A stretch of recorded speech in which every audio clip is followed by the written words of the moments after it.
Hello guys, welcome back to Learner Wits. तो आज की इस वीडियो में हम जानने वाले हैं पीएचपी को और भी ज़्यादा डिटेल में। तो लास्ट वीडियो में हमने काफ़ी सारी चीज़ें पीएचपी की कवर करी थी और इस वीडियो में हम और भी अच्छे से और भी ज़्यादा चीज़ें कवर करेंगे, क्योंकि हम चल रहे हैं इस सिलेबस के अकॉर्डिंग, जिसमें कि पूरा पीएचपी का सिलेबस है ये, जिसमें कि हमने इस पूरे सिलेबस को 8 वीडियोस में डिवाइड किया है और पूरा पीएचपी कंप्लीट किया है। आपको पूरी प्लेलिस्ट मिल जाएगी, आप जाकर देख सकते हैं सारी वीडियोस और आपका पीएचपी का पूरा कॉन्सेप्ट, पूरा पीएचपी कवर हो जाएगा। ठीक है, तो हमने पहली वाली वीडियो में यानी फर्स्ट वीडियो में पूरी पीएचपी की कवर की थी, इंट्रोडक्शन, और काफ़ी सारी चीज़ें हमने डिटेल में जानी थी, जैसे कि माइस्क्यूएल के साथ कैसे यूज़ होता है, HTML में कैसे यूज़ होता है, ये सब डिटेल में जाना था। आप जाके देख सकते हैं। अब करते हैं उससे आगे की बात, तो चलिए स्टार्ट करते हैं।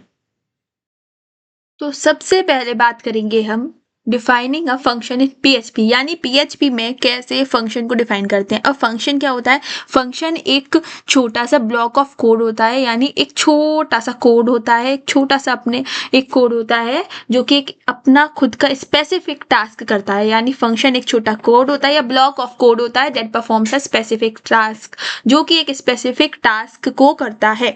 Function helps in organizing code, function code को ऑर्गेनाइज करने में, कोड को रिड्यूसिंग रिपीटेशन, मीन्स रिपीटेशन को कम करवाता है। मतलब जब हम एक ब्लॉक ऑफ कोड बना देते हैं या फंक्शन बना देते हैं, छोटा सा कोड लिख देते हैं, और जब भी हमें उस फंक्शन को या उस कोड को दोबारा रन कराना होता है तो हम उस फंक्शन को कॉल कर देते हैं। हमें बार बार उस कोड को लिखने की जरूरत नहीं पड़ती है। ऑर्गेनाइज कराने में मदद करता है कोड को, और प्रोग्राम को बनाता है इजी और ईजियर टू मैनेज करने में इजी बनाता है।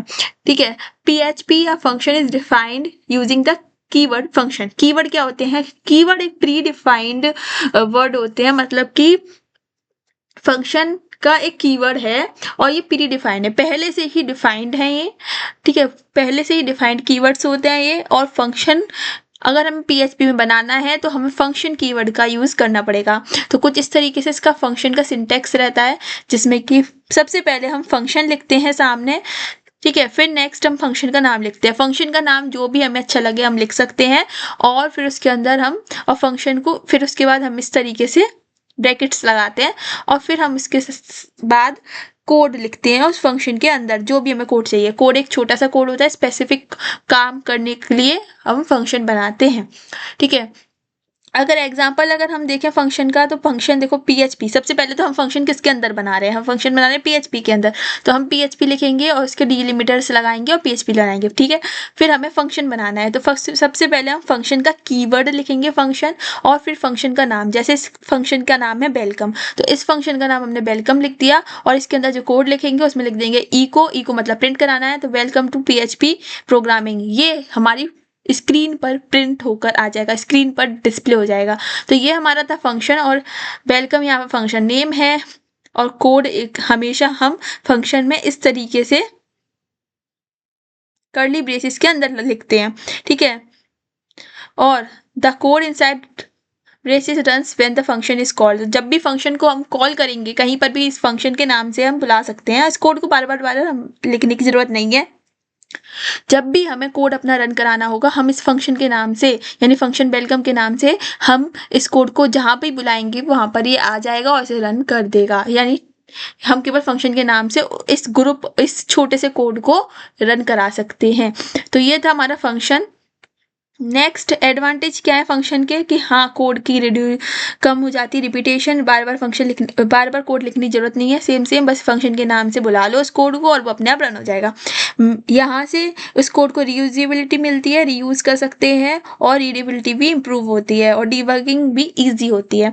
नेक्स्ट बात करेंगे कॉलिंग अ फंक्शन। अब इस फंक्शन को बुलाना तो है हमें, लेकिन हम बुलाएं कैसे हम एक फंक्शन को कॉल कर सकते हैं? तो कॉलिंग अ फंक्शन मतलब कि जब भी हमें जरूरत है तो हम उस कोड को एग्जीक्यूट करना चाहते हैं, और उस कोड को एग्जीक्यूट करने के लिए हम उस कोड को दोबारा नहीं लिखेंगे। तो हमने फंक्शन पहले से बना रखा है, उस फंक्शन को बुलाकर, उस फंक्शन को कॉल कर हम उस कोड को एग्जीक्यूट कराना चाहते हैं। तो फंक्शन कॉलिंग का मतलब है एग्जीक्यूटिंग द फंक्शन, कि हम चाहते हैं कि वो फंक्शन एग्जीक्यूट हो जाए। सिंटैक्स हो जाएगा जैसे फंक्शन और फंक्शन का नाम।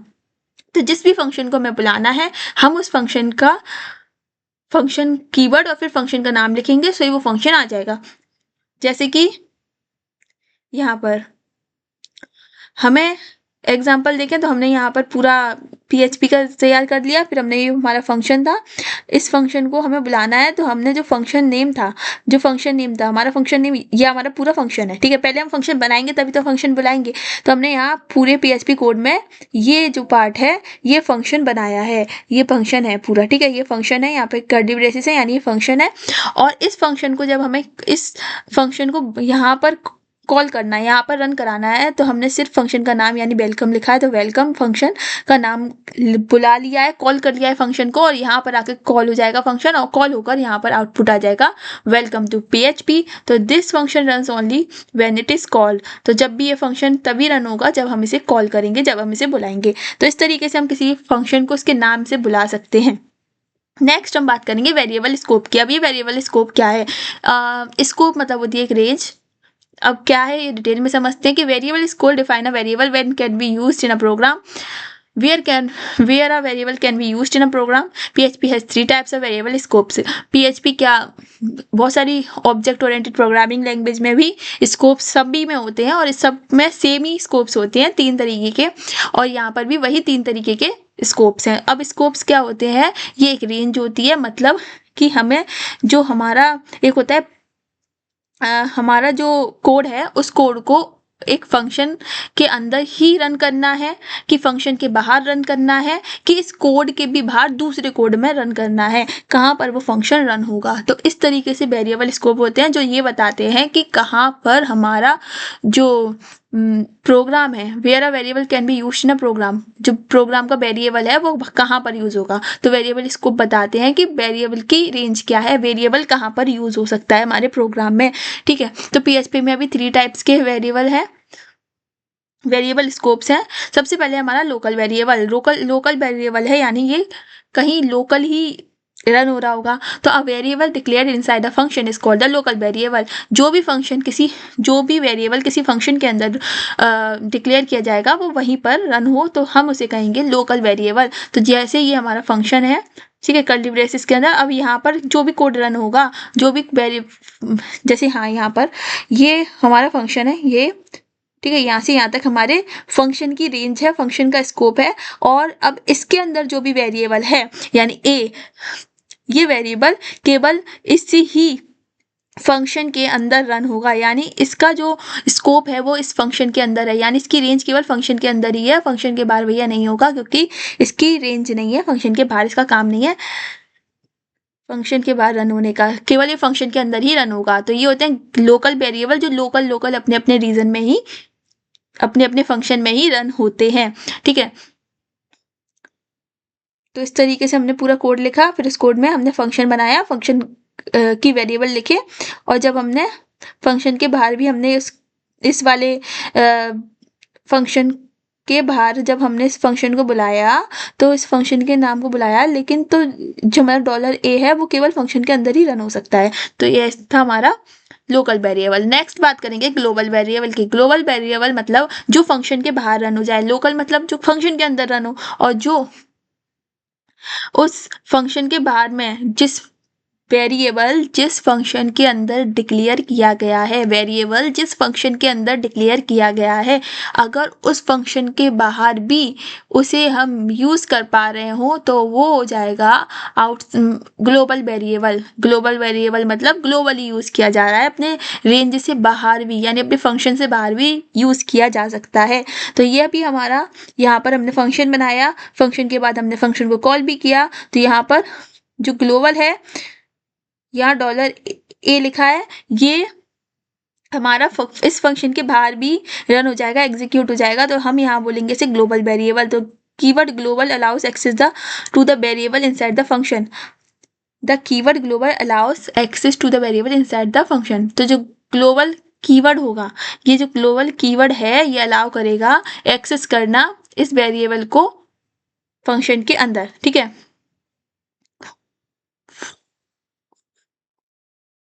यहाँ लोकल में तो हमें कोई कीवर्ड लगाने की जरूरत थी नहीं, लेकिन यहाँ में ग्लोबल है तो यहाँ पर हमें कीवर्ड लगाने की जरूरत पड़ेगी उस वेरिएबल के आगे ग्लोबल।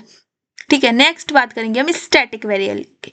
स्टैटिक मतलब होता है हमारा जो कि static variable retain their value between function calls.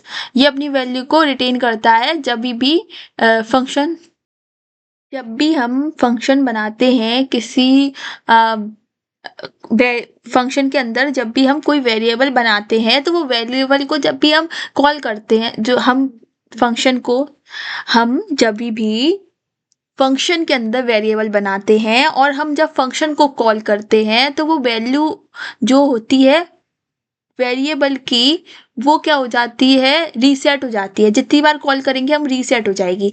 लेकिन जब हम स्टैटिक कीवर्ड का यूज़ करेंगे तो वो जो वैल्यू है वेरिएबल की वो रीसेट नहीं होगी और अपनी वैल्यू याद करी होगी, अपनी वैल्यू याद कर लेगी कि पहले वाली वैल्यू क्या थी उसे याद कर लेगी। ठीक है, तो वो रीसेट नहीं होगी।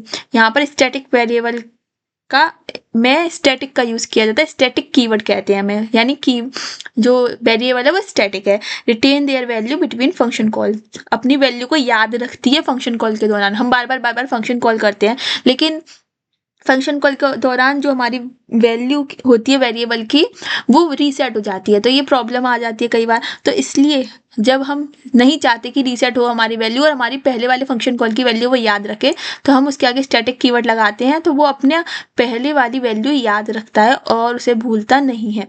ठीक है, तो ये था हमारा स्टैटिक का वेरिएबल। इसका एग्जाम्पल भी देख सकते हैं आप, ये हमारा फंक्शन है। ठीक है, फंक्शन का नाम है काउंटर। यहाँ पे हमने काउंट के आगे लगा दिया है स्टैटिक कीवर्ड। अब यहाँ पे जो स्टैटिक कीवर्ड है वो अपना काम करेगा और क्या करेगा कि जब भी हम यहाँ पर, ठीक है, तो हमने दोबारा स्टैटिक कीवर्ड लगा दिया है तो अपनी पहले वाली वैल्यू याद रखेगा ये जितनी बार हम उसे बुलाएंगे तब। और ये यहाँ पर काउंट प्लस प्लस मतलब काउंट एक बढ़ता चलेगा और जब हम इको कराएंगे काउंट को तो हमारी वो वैल्यू आएगी, जैसे कि फर्स्ट बार में 0 है, फिर एक बढ़ेगा वो हो जाएगा 1, फिर एक बढ़ेगा वो हो जाएगा 2। तो पहले वाली वैल्यू में ही तो बढ़ा रहा है, पहले 0 है फिर 0 में उसने प्लस 1 किया। ठीक है, तो क्या हो गया 1 हो गया, फिर इसमें प्लस 1 में प्लस 1 दोबारा किया तो वो 2 हो गया। ठीक है, तो अगर इसे पहले वाली वैल्यू याद नहीं रहेगी कि उसकी पहले 0 थी फिर 1 थी फिर 2 थी, तो फिर ये प्लस 1 किस में करेगा। इसलिए स्टैटिक कीवर्ड यूज़ करने से वो अपनी पहले वाली वैल्यू याद रखता है कि पहली बार में हमारा 0 था तो अब हमें 1 करना है, और अब फिर हमारा 1 था तो अब हमें 1 में प्लस 1 करना है तो वो 2 हो जाएगा, इस तरीके से। ठीक है, तो ये इस तरीके से पूरा काम करता है। और हम फिर फंक्शन को कॉल करेंगे, जैसे कि यहाँ पर फंक्शन को कॉल किया गया है तो हम पहली बार में 1 वैल्यू पुट आई और फिर सेकंड बार में डिस्प्ले हुई, सेकंड बार में 2 वैल्यू डिस्प्ले हुई, क्योंकि इसने 1 वाली पहली वैल्यू याद रखी और फिर उसी 1 में फिर प्लस 1 किया तो सेकंड हो गई 2 हो गई। तो इस तरीके से हमारे 3 वेरिएबल स्कोप थे, लोकल, ग्लोबल और स्टैटिक। ठीक है, ग्लोबल और स्टैटिक में हमें कीवर्ड लगाने की जरूरत होती है। अब नेक्स्ट बात करेंगे हम फंक्शन पैरामीटर्स की। फंक्शन पैरामीटर्स होते हैं a parameter is a variable used to receive value in a function। अगर हमें फंक्शन के अंदर कोई वैल्यू डालनी है तो हम पैरामीटर का यूज करते हैं। अगर हमें फंक्शन के अंदर कुछ वैल्यू डालनी है और तो हम पैरामीटर का यूज करते हैं, और पैरामीटर वेरिएबल होता है, पैरामीटर भी वेरिएबल ही होता है और इसमें हमें कुछ वैल्यू डालनी होती है फंक्शन के अंदर, तब हम इसे यूज़ करते हैं। Parameter allow function to work with different inputs. और जब हमें डिफरेंट इनपुट्स के साथ में काम कराना होता है, जब हमें डिफरेंट इनपुट देने होते हैं फंक्शन में, तो हम पैरामीटर का यूज़ करते हैं, जिससे कि हम डिफरेंट टाइप्स ऑफ वैल्यू डाल सकते हैं, डिफरेंट इनपुट्स डाल सकते हैं। जैसे एक मिनट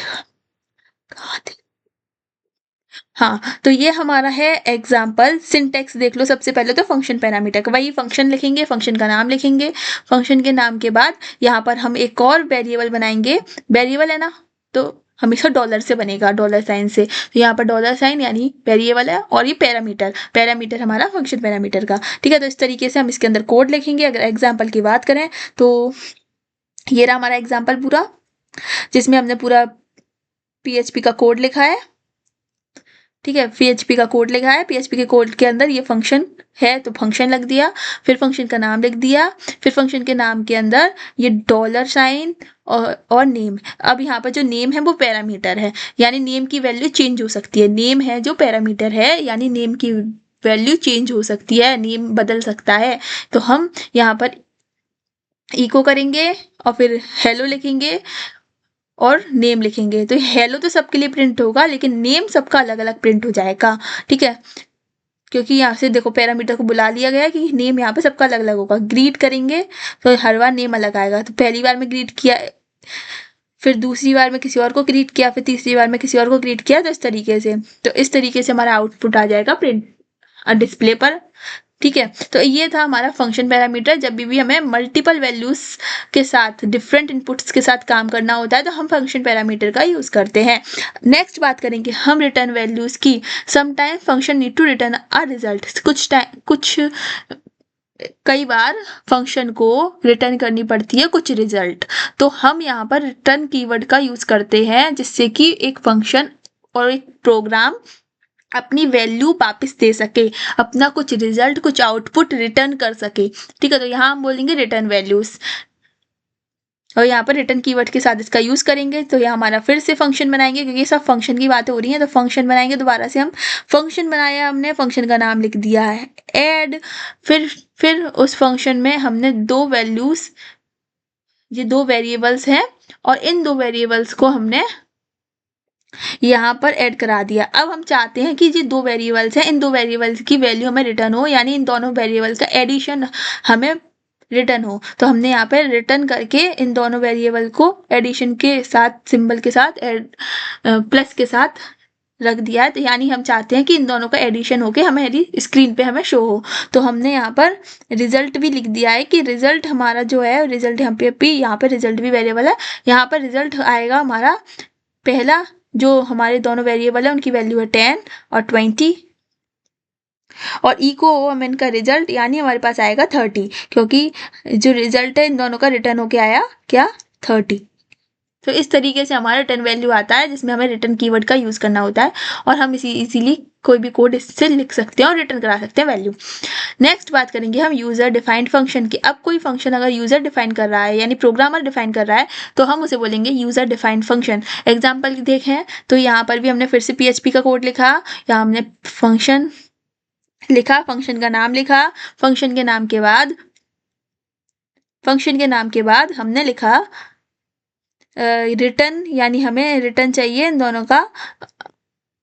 ठीक है, फिर हमने ई को करी स्क्वायर 5, यानी हम इनका स्क्वायर चाहिए तो स्क्वायर 5 किया, मतलब ठीक है, तो 5 × 5 25, तो हमें इनका स्क्वायर आ गया, यानी n की वैल्यू यहाँ पर है 5, तो इनका हमें स्क्वायर आ गया 25। तो यहाँ पर क्या किया गया है, यूजर डिफाइंड फंक्शन, यूजर ने फंक्शन डिफाइन किया है। फंक्शन किसने डिफाइन किया है, यूजर ने किया है कि यहाँ पर कुछ इस तरीके से स्क्वायर होगा और कुछ इस तरीके से डॉलर होगा, n होगा, और कुछ इस तरीके से हमारी रिटर्न वैल्यू आएगी, और ये सब अपने मन से यूजर ने बनाया है। तो हम यहाँ बोलेंगे यूजर डिफाइंड फंक्शन, क्योंकि प्रोग्रामर ने बनाया है। ठीक है, नेक्स्ट बात करेंगे हम सिस्टम डिफाइंड फंक्शन। अब ऐसा भी होता है कि कई बार सिस्टम भी डिफाइन कर देता है फंक्शन को, और उसे हम बोलते हैं सिस्टम डिफाइंड फंक्शन, यानी function that are already provided by PHP, जो कि ऑलरेडी PHP के द्वारा प्रोवाइड किया जाता है, तो हम उसे बोलते हैं सिस्टम डिफाइंड फंक्शन, यानी सिस्टम के द्वारा ऑलरेडी प्रोवाइड किया गया है। इसे हम बिल्ट इन फंक्शंस भी कहते हैं। अगर कहीं बिल्ट इन फंक्शंस लिखा आ जाए ना, तो अभी सेम बात है कि सिस्टम डिफाइंड फंक्शन कहा गया है। तो यहाँ पर हमारे सिस्टम डिफाइंड फंक्शन होते हैं str लेन, यानी स्ट्रिंग की लेंथ जब हमें करनी होती है, तो हम इस फंक्शन का यूज करते हैं। स्ट्रिंग बताई थी, वही टेक्स्ट, हमारा पूरा टेक्स्ट। ठीक है, तो स्ट्रिंग की लेंथ होती है तो हम इस फंक्शन का, डेट हमें देखनी होती है तो हम इस फंक्शन का यूज करते हैं, और प्रिंट करनी होती है तो इसका, और SQRT मतलब कि returns a square root of a number. और इसी के साथ तरह हमारे पास बहुत सारे टाइम के होते हैं, डेट के होते हैं, और हमारे पास राउंड के होते हैं, मतलब राउंड सा, फ्लोटिंग नंबर। इस तरीके से मतलब बहुत सारे सिस्टम डिफाइंड फंक्शन होते हैं जो कि सिस्टम के द्वारा डिफाइंड किए गए हैं, और वो फिक्स्ड वो फंक्शन है, उनका खुद अपना काम फिक्स है। ठीक है, तो वो ही काम करेंगे वो। और हमारे पास और भी हैं बहुत सारे, जैसे कि हमारा लॉग का हो जाएगा, return natural log of number. इस तरीके से हमारे पास बहुत सारे होते हैं। तो एग्जाम्पल के साथ अगर हम इस समझें तो ये हमारे पास PHP का कोड है। फिर से हमने इको करा और STR LEN लिख दिया, मतलब स्ट्रिंग की लेंथ हमें बेसिकली देखनी है। तो यहाँ पर जो स्ट्रिंग है, स्ट्रिंग बताया था कोई भी वर्ड, कोई भी लेटर, मतलब कोई भी पूरा टेक्स्ट होगा वो स्ट्रिंग हो जाएगा। तो यहाँ पर PHP लिखा है, तो PHP की स्ट्रिंग लेंथ हमें देखनी है। तो जिस भी लेटर की, जिस भी वर्ड की हमें लेंथ देखनी होती है, हम उस strlen के साथ यहाँ फंक्शन में लिख देते हैं। और यहाँ हमें PHP की चाहिए, तो यहाँ पर फिर उसने काउंट करके स्ट्रिंग की लेंथ बता दी है 3 है। ठीक है, तो PHP में कितने लेटर्स हैं? 3 लेटर्स हैं। तो इस तरीके से हमारे पास होती है सिस्टम डिफाइंड फंक्शन, जिनका अपना खुद का काम होता है और ये सिस्टम के द्वारा डिफाइन की होती हैं, जिन्हें हम बिल्ट इन फंक्शंस भी कहते हैं। नेक्स्ट हम बात करेंगे पैरामीटराइज्ड फंक्शन की। A function that accepts parameters input is called parameterized function. Parameterized function मतलब जो कि एक इनपुट लें, यानी कुछ एक पैरामीटर लें, एक्सेप्ट करें और इनपुट एक्सेप्ट करें, जिस उन्हें ही हम पैरामीटराइज्ड फंक्शन कहते हैं।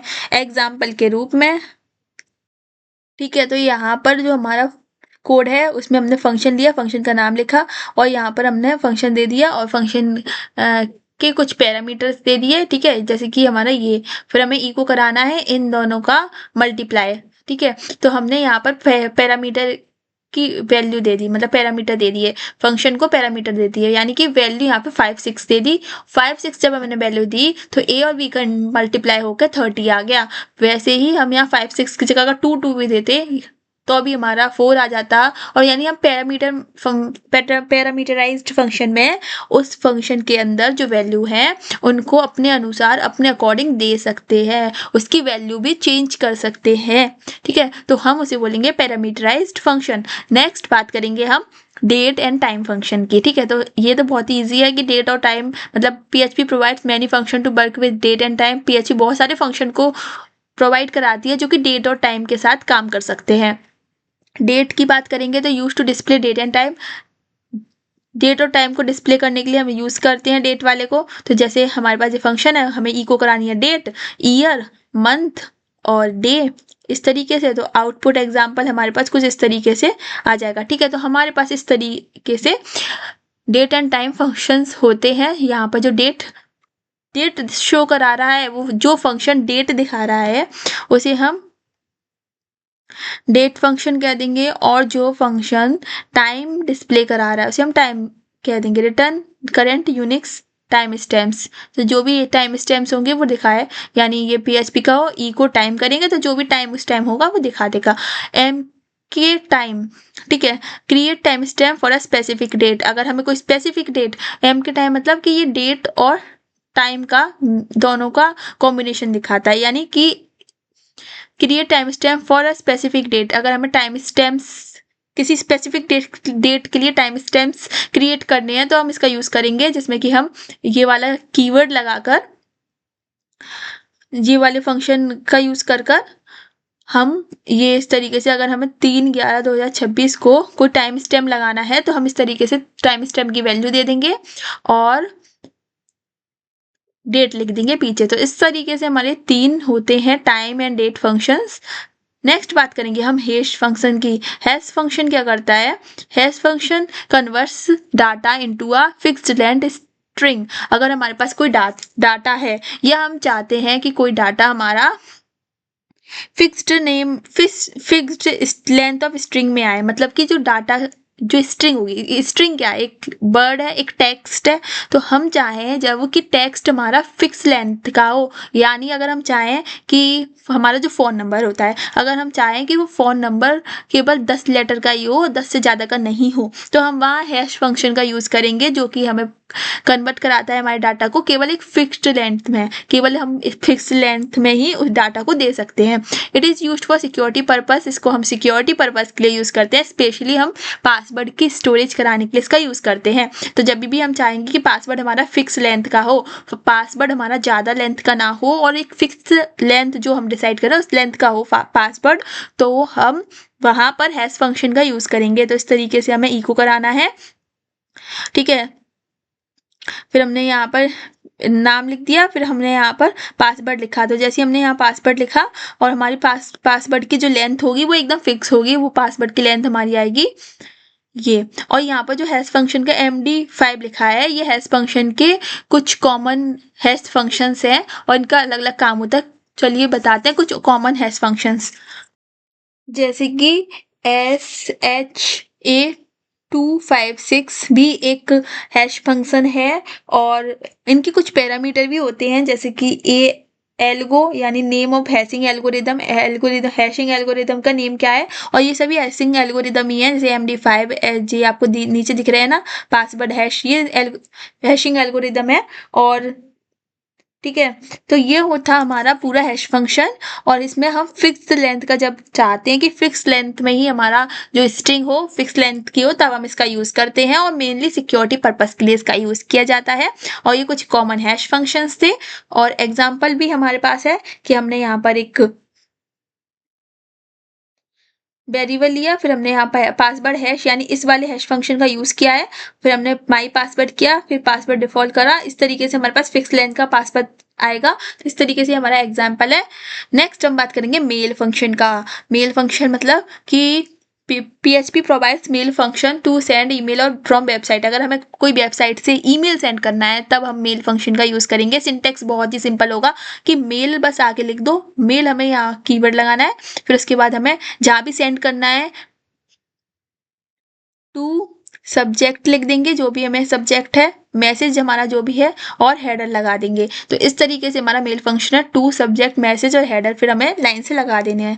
फिर एग्जांपल देखें, मेल अगर हमने आगे लिखा और हमारा कोई सेंड कहाँ करना है, इस वाली ईमेल आईडी पर। फिर हमें सब्जेक्ट क्या है कि हमें मेल को टेस्ट करना है, मैसेज हमारा क्या है, हेलो फ्रॉम PHP, और हम हेडर लगा सकते हैं। ठीक है, नेक्स्ट यूजेस क्या है, कांटेक्ट कर सकते हैं, नोटिफिकेशन भेज सकते हैं, पासवर्ड रीसेट, ईमेल वगैरह। अगर हमें ईमेल का कोई भी जनरली काम है, ईमेल से रिलेटेड काम है, तो हम मेल फंक्शन से भेज सकते हैं। Predefined function are built in function available in PHP library. जो PHP लाइब्रेरी में अवेलेबल हो वो प्री डिफाइंड फंक्शन, यानी जो बिल्ट इन फंक्शन थे ना वही है ये, उन्हें ही हम प्री डिफाइंड फंक्शन भी कहते हैं।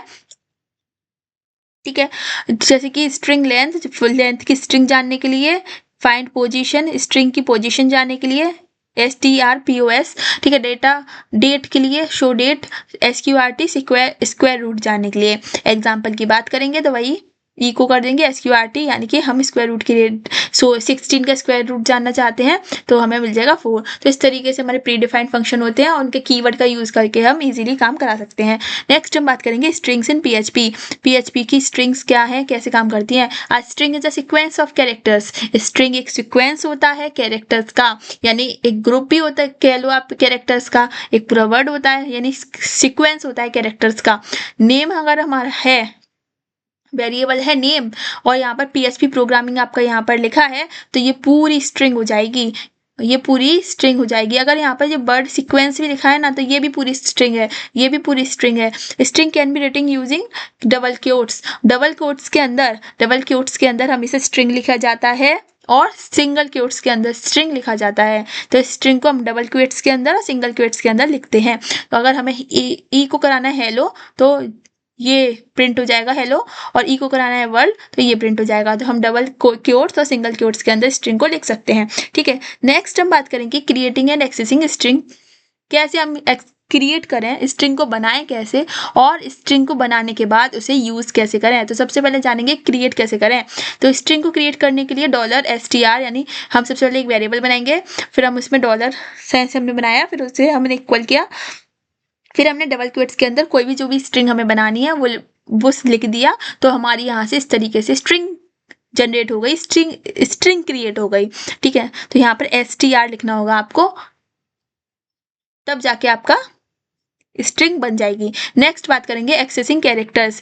अब यहाँ पर जो है स्ट्रिंग, अब स्ट्रिंग में से हमें एक पर्टिकुलर, जैसे हमें यहाँ से ई या फिर यहाँ से हमें आर या डब्ल्यू ऐसे करके किसी एक कैरेक्टर को एक्सेस करना है, किसी एक ही कैरेक्टर को बुलाना है, तो हम कैसे बुलाएंगे।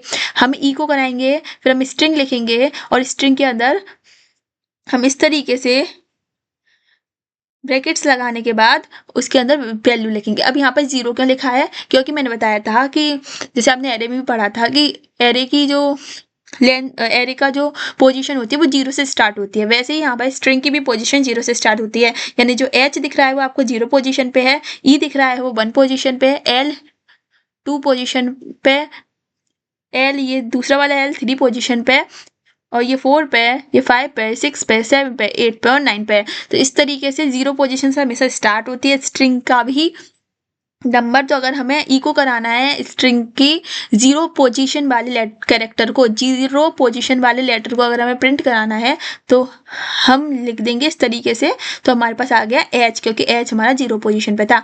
ठीक है, नेक्स्ट हम बात करेंगे सर्चिंग एंड रिप्लेसिंग स्ट्रिंग। अगर हमें स्ट्रिंग को ढूंढना है और स्ट्रिंग को रिप्लेस कराना है किसी और टेक्स्ट से तो हम कैसे कराएंगे? सबसे पहले हम स्ट्रिंग पोजीशन के लिए strpos लिख देंगे। स्ट्रिंग की पोजीशन के लिए find position of bird, bird की पोजीशन क्या है उसको फाइंड करने के लिए। एग्जांपल देखें तो हमने फिर से इको लिखा, फिर हमें जो भी लिखना है इस वाले बर्ड, इस वाले पूरी स्ट्रिंग की पोजीशन को फाइंड करना है हमें, तो हमें पता चल जाएगा। यहाँ पे आउटपुट 6 है। अब यहाँ आउटपुट 6 क्यों आया? क्योंकि हमने यहाँ लिखा था हेलो बर्ड, यानी ये पूरा एक स्ट्रिंग है और इस स्ट्रिंग में भी हमें इस वाले बर्ड की, जो एक बर्ड है ना, बर्ड क्या है यहाँ पे, एक वर्ड है, ये वर्ड को हमें इस वर्ड की इस पूरी स्ट्रिंग में से हमने केवल इस बर्ड की पोजीशन जाननी चाहिए, इसी बर्ड की पोजीशन चाहते हैं हम क्या है। तो हमने इस strpos करके इस वाले कीवर्ड से हमने, इस वाली फंक्शन से हमने इसे ढूंढना चाहा, तो हमें पता चल गया कि जो बर्ड शब्द है वो 6th पोजीशन पे है। जैसे 5 ये हो गए और फिर ये 6th पोजीशन है और इस 6th पोजीशन पे वर्ल्ड सब मिल गया हमें। तो यहाँ पर 6th प्रिंट हो गया। तो सबसे पहले जो भी स्ट्रिंग में से हमें बर्ड ढूंढना है वो स्ट्रिंग को लिख दो, फिर उस स्ट्रिंग के बाद उस लेटर को, उस बर्ड को लिख दो, तो उस स्ट्रिंग में से वो बर्ड पता चल जाएगा कहाँ पर है। नेक्स्ट हम बात करेंगे अगर हमें स्ट्रिंग को रिप्लेस कराना है, तो अगर एक स्ट्रिंग में से टेक्स्ट को रिप्लेस कराना है तो हम कैसे करेंगे? हम सबसे पहले इस तरीके से इस वाले कीवर्ड का यूज करेंगे, स्ट्रिंग रिप्लेस करके, फिर हम यहाँ पर वैल्यू लिख देंगे कि बर्ड और PHP, और फिर हम यहाँ पर हेलो वर्ल्ड, यानी इस वाले उसमें हमें क्या कराना है, वो करवाना है, वर्ल्ड को PHP के साथ रिप्लेस कराना है। यानी इस वाली स्ट्रिंग में से, ये पूरी स्ट्रिंग है, इस स्ट्रिंग में जो वर्ल्ड है उसे हमें PHP के साथ चेंज करना है, रिप्लेस करना है। यानी इस स्ट्रिंग में से जो वर्ल्ड है उसे रिप्लेस करना है PHP के साथ। तो यहाँ पर उसने करके दिखा दिया है कि हेलो PHP, पहले था हेलो वर्ल्ड, फिर उसने इस वर्ल्ड को PHP से रिप्लेस करा दिया और यहाँ मिल गया हेलो PHP। तो इस तरीके से हम रिप्लेस करा सकते हैं, और ये थे हमारे सर्चिंग और रिप्लेसिंग के स्ट्रिंग को मेथड। नेक्स्ट हम बात करेंगे एनकोडिंग एंड एस्केपिंग की। अच्छा, तो आपने किसी ने पढ़ा हो, आई होप किसी ने तो पढ़ा होगा कि फंडामेंटल्स में एनकोडर पढ़ा था हमने। तो वो क्या काम कराता था? वो एक डाटा को कन्वर्ट कराता था, किसी अदर फॉर्मेट में कराता था। तो यहाँ पर भी वही है एनकोडिंग का मतलब, कि ये एक डाटा को किसी अलग फॉर्मेट में कन्वर्ट कराएगा। तो यहाँ पर जैसे एग्जांपल देखा हमने, HTML एनकोडिंग करानी है, हम HTML की उसको एनकोडिंग करानी है हमें, तो यहाँ पर HTML स्पेशल कैरेक्टर्स लिख दिया, मतलब कैरेक्टर्स के लिए कैर्स लिख दिया है। और यहाँ पर जो हमारी HTML डबल क्योट्स लेंगे हम, और ये पूरा फंक्शन है, ठीक है, इस पूरा फंक्शन है, और यहाँ पर HTML स्पेशल कैर्स लिख दिया है हमने, और ये फंक्शन के अंदर हमने कुछ वैल्यू डाल दी है जैसे कि H1 हेलो, और हमें इसे एनकोडिंग करानी है इसकी। तो आउटपुट हमें कुछ इस तरीके से मिलेगा, ठीक है। तो यहाँ पर ये आउटपुट हमें मिल गया है, और ये आपको दिख रहा होगा कि इस आउटपुट से तो ये बिल्कुल अलग है। हाँ, बिल्कुल अलग है, क्योंकि यहाँ पर एनकोडिंग कराई है ये पहले HTML में है, ये HTML के H1 टैग में लिखा है। अब इसकी एनकोडिंग करा दी है दूसरे फॉर्मेट में, इस फॉर्मेट में इसकी कोडिंग करा दी है, एनकोडिंग करा दी है। तो यहाँ पर इसका यूज करते हैं हम किसी एक फॉर्मेट से दूसरे फॉर्मेट कराने में। तो ये था हमारा एग्जांपल इसका। Escaping is used to avoid special character escaping is use to avoid special character error. अब क्या होगा कि यहाँ पर एनकोडिंग तो हमने करा दी, लेकिन क्या पता ये कोडिंग गलत हो या सही भी हो। तो एस्केपिंग जो आपको दिख रहा है एस्केपिंग, इसका एस्केपिंग का काम है अवॉइड कराना स्पेशल कैरेक्टर के एरर को। अब जो स्पेशल कैरेक्टर है उनके एरर को हमें करेक्ट कराना। एस्केपिंग का use avoid special character error, special